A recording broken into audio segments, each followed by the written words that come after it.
हदीस सुनाने लगा हूं, हदीस है, हदीस रसूल है। जवान खास करके जरा मेरी बात पे तवज्जो करें और बुजुर्ग खास कर तवज्जो करें जिन्होंने तरबियत करनी है। सुने, हुजूर की बारगाह में एक नौजवान आया है, ये संगमील है हदीस, इसको याद रखना। अर्ज की, हुजूर मैं सारे गुनाह छोड़ सकता हूं, जिना नहीं छोड़ता। हुजूर मुझे जिना की इजाजत होनी चाहिए। मेरे हबीब ने थपकी दी, बिठा लिया।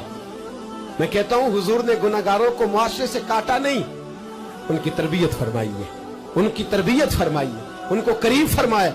मेरे हबीब करीम सल्लल्लाहु अलैहि वसल्लम ने फरमाया इधर आ, बैठ जा। बैठ गए। हुजूर ने फरमाया तू पसंद करता है तेरी मां के साथ कोई बदकारी करे? हुजूर नहीं। फरमाया तू पसंद करता है तेरी बेटी के साथ कोई बदकारी करे?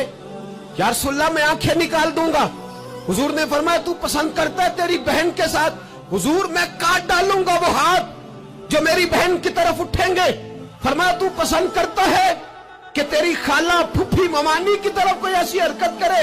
हुजूर मैं काट के रख दूंगा उन लोगों को जो बात भी करेंगे। मेरे हबीब ने फरमाया अच्छा, जिसके साथ तू बदकारी की इजाजत मांग रहा है वो किसी की मां नहीं लगती, वो किसी की बहन नहीं लगती, वो किसी की बेटी नहीं होगी?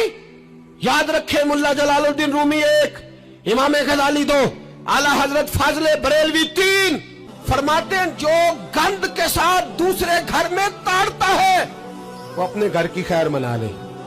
जो गंदी नजर दूसरों पर रखता है वो अपने घर की खैर मना ले। इसलिए कि जो जुर्म वो किसी के खाते में डालेगा वो सजा बन के उसके घर की तरफ लौटा दिया जाएगा। जो बदकारी वो किसी के खाते में डालेगा वो सजा बन के अल्लाह उसके घर की तरफ लौटा देगा।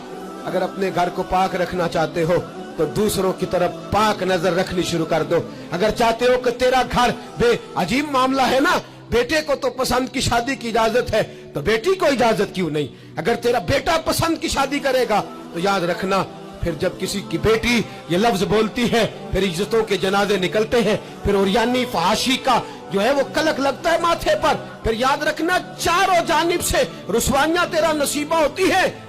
अगर तू बेटी को रोकना चाहता है तो बेटे का हाथ पकड़। अगर तू बेटी को साफ रखना चाहता है तो बेटे को शर्मो हया की चादर उड़ा। अगर तू बेटियों के किरदार की हिफाजत करना चाहता है तो पहले बेटे को पाबंद शरीयत बना।